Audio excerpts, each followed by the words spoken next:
Hey, Shalom, Grand Rising, OCO, Halito. Welcome to the video. Welcome to the channel. I am your brother, Danyala, aka the Copper Cover Aboriginal. I want to give all praises to the Most High. I also want to give recognition to Yahweh Shai, aka Hamashiach. And salutes, much love, much ahab to you brothers and sisters who are keeping the will of our God to the best of your abilities. With that being said, welcome to the video. So, I don't know how long this video is going to be. I wanted to make this video a few days ago, but I have had absolute chaos in my life for the past, I want to say 2 to 3 days, right? It's been wild.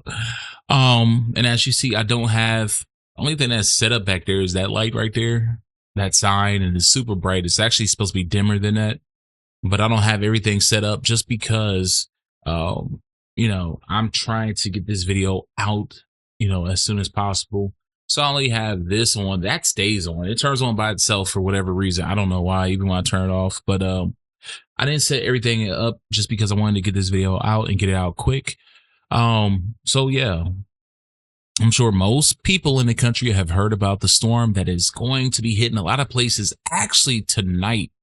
So I know places like Texas, Oklahoma, they're going to be getting hit pretty hard, pretty early. And my thing is, I try to make this video, like I said, a few days ago to warn people, but my life has been crazy.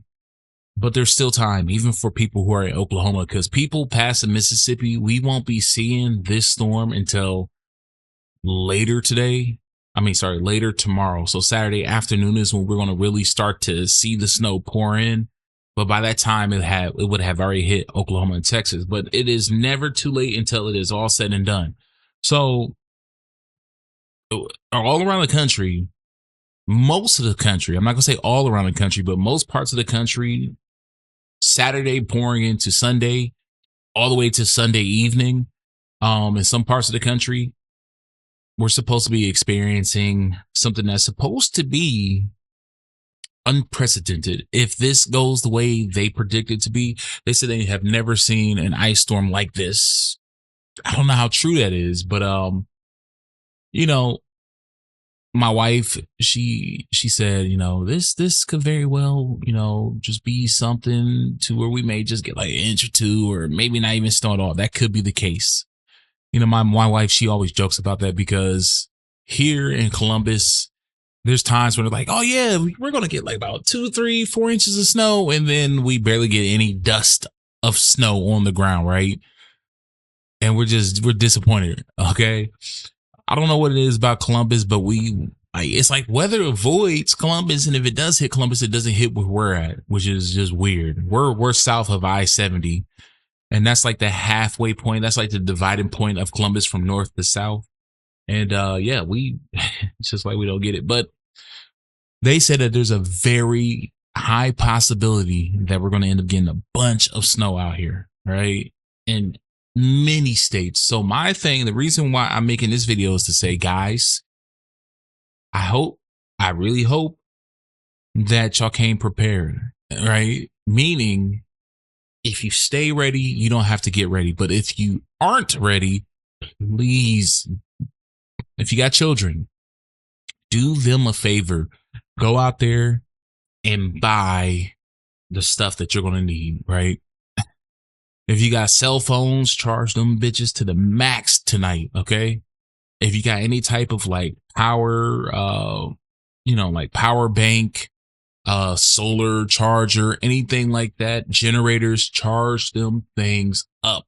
If you got fuel, if you got one of those fuel generators, that needs either like diesel or regular gasoline to get them things running, get that stuff. Stop playing, because this storm could be something serious. It could be something serious. And especially for my folks down south, y'all don't have the infrastructure like we do in the Midwest and in the Northeast and just in the North, right? Y'all don't have that infrastructure that we have. And it could be catastrophic, man. I tell you, man, every time when I hear about these storms and I hear about the deaths, I'm just like, it was so avoidable. So avoidable. Like, I'm telling you, if you live in a state where this is going to affect you, call off. If you got PTO, one day of PTO, just call off just in case. Just in case. And I'm sure most jobs, most businesses, if nothing happens, you just say, hey, just wake up like about an hour before you need to be at work. Wake up at your usual time, see how the weather is. The weather is fine. Just call in, or maybe at least I will say about 2-3 hours if someone can be contacted at that time, but if not, say if the weather is good, just show up to work and then they'll pull back that PTO for you. They do that. That's what HR is there for, right? And payroll. That's what they're there for. So yeah, but honestly, if I were you guys, I would call off. I would call off because it's not worth it. You know how many people get killed every year going to work when they shouldn't? When they shouldn't. I'm telling you, all these deaths that happen during these crises shouldn't happen. They shouldn't happen. See, usually when people are harmed or killed in these type of situations is usually because they weren't prepared.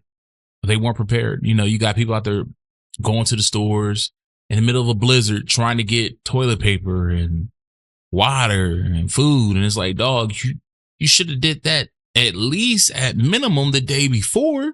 You know what I'm saying? Why are you waiting for the last second to to get what you need? This is why I am a firm believer in prepping, because you ain't got to be out there contending against everyone else. Me and my family, we're set. My wife and I, and I'm not saying this to toot our own horn, but I'm using this as an example. My wife and I, we've been prepping since basically we've known each other, which been about 7 years. We've been prepping. We've been prepping since 2019. No, that's actually the year we got married. We've known each other since 2017. So I'm going to say 2018, right? 2018. So that's been, I want to say about 7.5 years that we've known each other.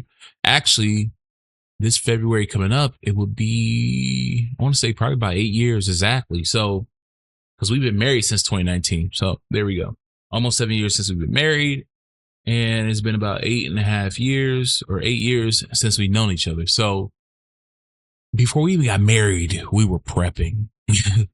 we even started off small, you know what I'm saying? And then over time, we just started adding more and more and more to where our family, our little family, we're set if we need to. If we need it, we're good, And you don't have to find us out there caught in the middle of the pandemonium. Because it could get so bad out here that people will literally start fighting, rioting, killing each other over these supplies. Like, people will get that desperate. But if you've been prepping this entire time, and this is why I say all the time, like, forget the whole, end of the world scenario, martial law and all that stuff. Throw that shit out the window. You should be prepping for any given situation, right? In case war breaks out, in case looting, rioting happens, civil unrest happens, right? Then they have to, send martial law. They have to enact martial law, or say this type of shit happens where you got a severe, weather event that happens, or something that's cataclysmic, like say, that damn volcano erupts out there in what is it? What is that? Yellowstone, right? Or something else happens, like a flood or something. You will at least be prepared with something, right? And that's what a lot of us so-called preppers push, is that you don't have to wait for some end of the world scenario to happen to prepare for it. No, it could be a seasonal thing, You could be prepping for that. But guess what? If a blizzard happens and y'all snowed in, guess what? Your ass is saved. Right? Because me and my family, we got provisions that will last us. Honestly, if we ration them correctly, we probably have provisions that last us a whole entire year or two. Shit you not. So that's what I'm saying. Like, prepare, because you don't have to, right? But anyways, now say if you are going out there to buy some goods, my thing would be this. If you're going to buy some stuff today, like say if you're last minute shopping, I will probably, because you can't order anything off Amazon that gets to you that quick. They do have that 3-hour thing, but I'm almost certain with this storm coming up, because I haven't been on Amazon, but usually when shit like this happens, they usually have a message on top saying like, due to such and such, packages may be delayed, right? Because I'm sure a lot of stuff is going to be delayed. And truckers, my truckers, get the fuck off the road. Please get off the road. If you're in one of these areas that's going to be affected, get off the road. Pull over. I literally saw a video just the other day where there was like 100-car pileup in Michigan, and I'm looking at all these truckers like, what y'all doing? Like, I understand. Like, we try to get these loads delivered. We try to make it these loads on time so we can get home on time, but it's not worth it if you end up getting fined for it. It's not worth it if you end up getting someone hurt or killed, or you get yourself hurt or killed. It's not worth it. Get off the road, man. Get off the road. Hopefully, if anywhere, you'll pull over at a truck stop, like a TA, what's the other one? Petro something. Love's, Pilot, Flying J, any type of truck stop where you can stock up on water and, other goods and just hunker in. Make sure you fill up your truck too. Make sure you do that. Make sure you fill up your truck. And if you're carrying a reefer, make sure you fill that thing up too, because you may be stuck for some days with that thing. So you don't want the food to spoil or whatever you got in there to spoil. But yeah, fill up. But anyways, going back to what I was saying, things that you probably want to do or things you would want to buy for situations like this, I would say first and foremost, get yourself some water.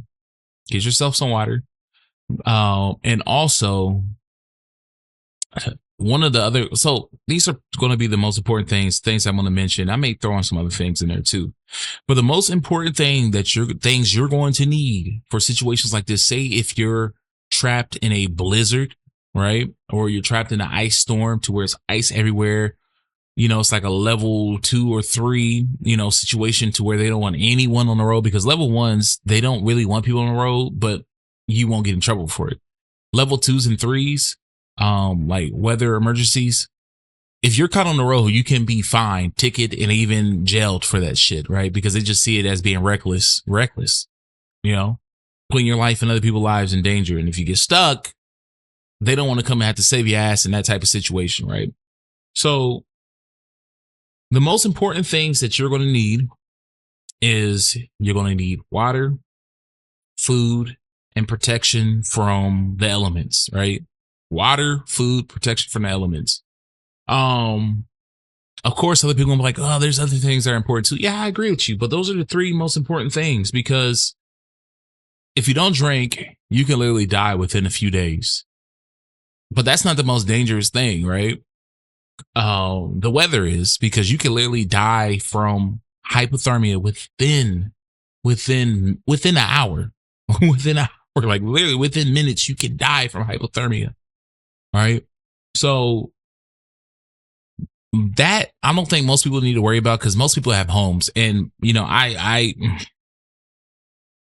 pray that the Most High protect those who don't have homes and who cannot get away from the weather, because just like the time before, I want to say probably back in 2021, when we had that severe cold weather, when we had that Arctic blast that dropped the temperatures down to like -20 and 30 and stuff like that.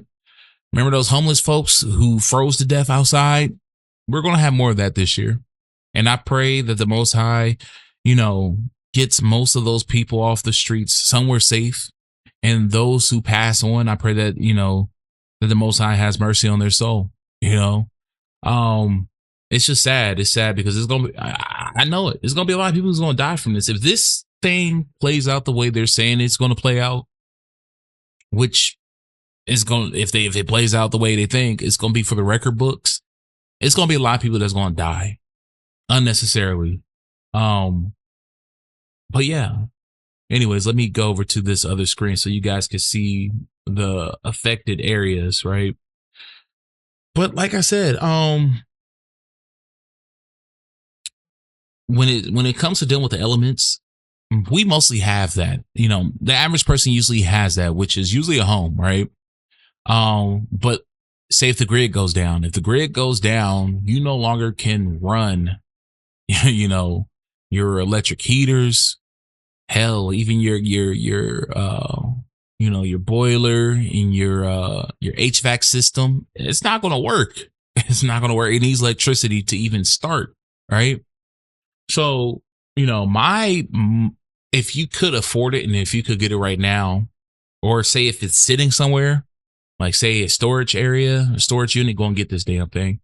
Which is a wood burning stove. A wood burning stove. You can actually find these at your Bass Pro Shops, Cabela's, a lot of your outdoor shops that sell outdoor gear. You can find, hell, even sometimes Walmart sell these things. I've seen them in Walmart. Your little wood burning stones, even if they're small, man, even if they're small, because guess what? A little fire is better than no fire at all. But I have a big one. I have a big wood burning stove. What can I liken it to? Those big old, I think they're like steel drums. That's how big my wood burner stove is. It's huge, and it's flat on the top. It's like half of a steel drum essentially. And I bought it off of Amazon years ago. I'm trying to remember the brand. It's actually a well-known brand, Vevor. It's a Vevor. And it's pretty good. I heard that it can heat up a small size house. That's how good it is. And I have that, and I also have some wood in case we need to make a fire, right? So that's one thing, you can do in case if your house go down. Now, honestly, in my opinion, do you need that?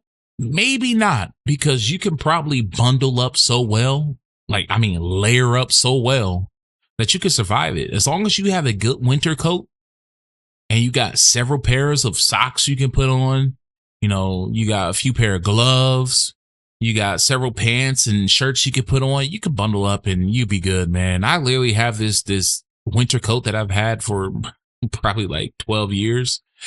And literally, if I just put that on alone, I'm sweating because it's that damn hot. So, we mostly probably have that issue solved. The average person probably has that solved to where they can keep themselves warm. However, it's not going to be comfortable. Trust me, it's not going to be comfortable stuck in 30-degree below weather, wearing your coat inside of your house. Because I could tell you this. So when I was young, my mom's furnace went out in her house, and this was during, I want to say like late winter or early spring. And guess what? It was colder in the house than it was outside. That's how coldness works. So inside the buildings is actually going to be colder than outside. So if it's like 30 degrees outside, it's probably going to be like 20 degrees inside your house with no heat, right? So it's not going to be comfortable. So if you want to be prepared, get yourself a wood burning stove, get you a generator. And I mean like a powerful generator, because if you have a powerful generator that's like over 700, watts or whatever, hell, actually over a few thousand watts, you need very strong ones.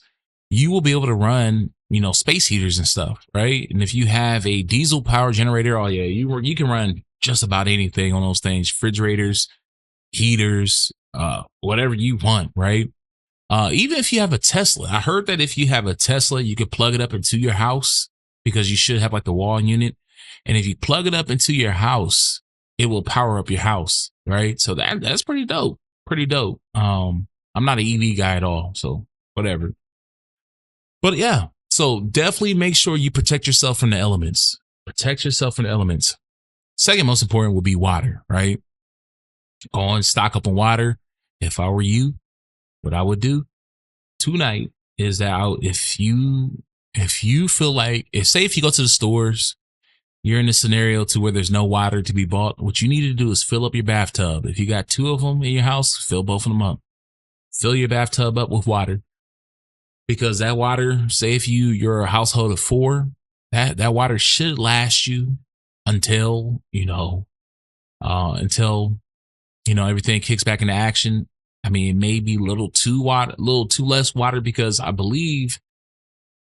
think they said daily a human needs about a gallon, but I can assure you, you don't need that to stay alive. You can actually drink less than that to stay alive. You just may not be at your peak, but trust and believe, a whole bathtub full of water, if y'all ration that correctly, it should last y'all about a week or so. You know, not gonna feel good, but it's better than nothing. But also what you can do too is if you have any water jugs, cups, stuff like that, fill that up with water. And I'm talking about, yeah, that fluorinated water. Fill that shit up because fluorinated water is better than no water in these temporary type of situations, right? But yeah, get you bottled waters if you can. If you're going to like an outdoor store, get yourself mini Sawyer, get yourself a Life Straw, get yourself anything that can filter water. Because say if you run out of that water in your bathtub and y'all desperately need water, guess what? You can literally use a mini Sawyer as a water filter and you can filter you up thousands of gallons of water. You can literally go out here to your nearest creek, river, whatever, pond. And I'm talking about the most stagnant pond that you can find. And you can filter that water down to where it's purified to where you can drink it. It gets rid of like 99.9% of like bacteria, right? And amoebas and all that shit. Single cell amoebas. They get rid of it. There's videos online. Between my wife and I, we probably have about like too many filters, but we have at least like 8 mini Sawyers. And those things are relatively cheap too. They're like, most of them are under $20, right? We got onto the mini Sawyer train early. Mini Sawyers haven't been out for that long. Same thing with Life Straws. Life Straws came out before mini Sawyers, if I remember correctly, because I remember about 15 years ago, Alex Jones was advertising Life Straws. And then everybody else jumped on that train after that. And like I said, back in 2018 is when me and my wife started prepping. And that was the first thing we actually had with mini Sawyers. Mini Sawyers. And now mini Sawyers like this huge brand now. But yeah. Get the water filtration for sure, because you can filter out a lot to where that water is safe to drink. Safe to drink. Right? Even the stinky, smelly, stagnate water. Now, the only things you cannot filter with these filters are like anything that's like chemical. You can't filter that stuff out. So if it's like nuclear waste or anything like that, gasoline, you can't filter that stuff out. Nah. But water that you find in your local pond, swamp, whatever, you can filter all that crap out. It don't matter if it's brown, it's gonna come through looking clear. It may not taste great, it may not smell great, but it's drinkable water, right? So anyways, definitely do that. So next would be food. Just go out there and get yourself food. I would especially get canned foods just because you never know how long the situation could take. And it could evolve into something more catastrophic to where, yeah, it starts off as a weather situation, but then it turns into something to where the infrastructure is down, the grid is down for several weeks. Like, think about those people who were in Tennessee and Western North Carolina to where they were trapped up in those mountains for weeks. Essentially, the government abandoned them to where they had to survive on their own.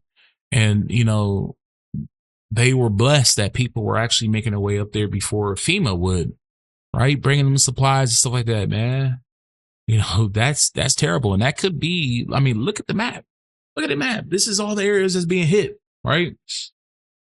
My state, so look at the look at the red major, man. Look at that. That's crazy, man. That is crazy. So moderate, major, and extreme. Those are 3 places you want to look at. And not all of this is snow. Not all of this is snow. Some of this stuff is ice rain, right?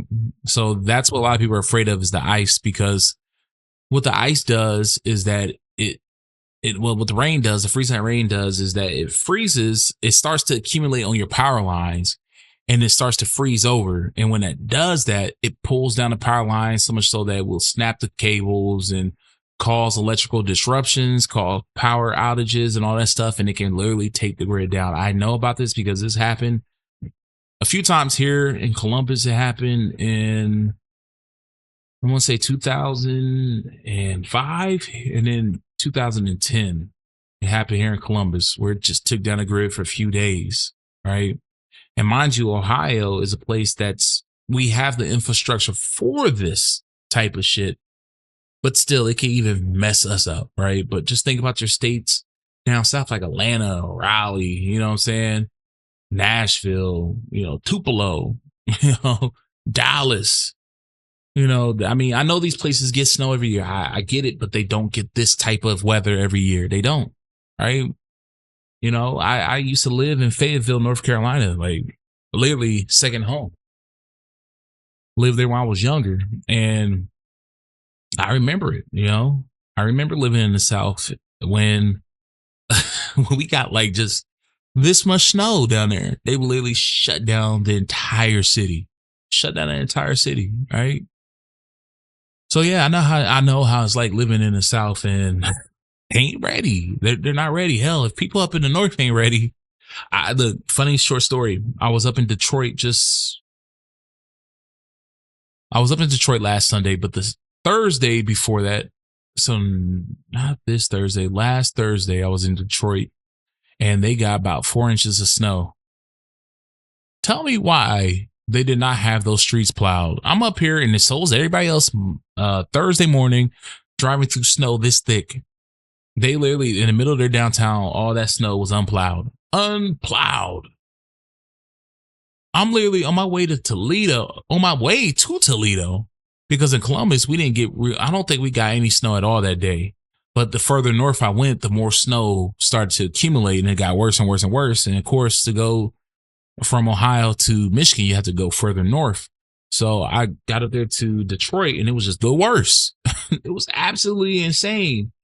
But of course, when I came down to Columbus, it was bright, sunny. I'm like, damn, 4 hours really make a difference. But yeah, man, I feel so bad because I know people are going to die because of this. But people don't have to, because if you are prepared, if you stay prepared, you don't have to get prepared, So anyways, that's pretty much all I need to say in this video is that, my prayers go out to everybody out there who's going to be affected by this. I pray that you guys are protected, your family is protected, that y'all prepped, and that y'all be ready for this, because this could be the last time you could ever make it home, see your family, or the last time you may ever see one of your loved ones or family members again, maybe because you end up losing your life or they end up losing their life. Me personally, the reason why I believe in prepping is because in situations like this, you can stay home, stay safe, because that's what my wife and our family, we're doing. We're staying home. We have no reason to leave at all. No reason. So, anyways, guys. Yeah, and then on top of that, I heard that the stores are going crazy right now. I heard people are going crazy prepping right now. We ain't got to do so. We ain't got to do so. Anyways, I'll talk to you later. Peace out. Shalom.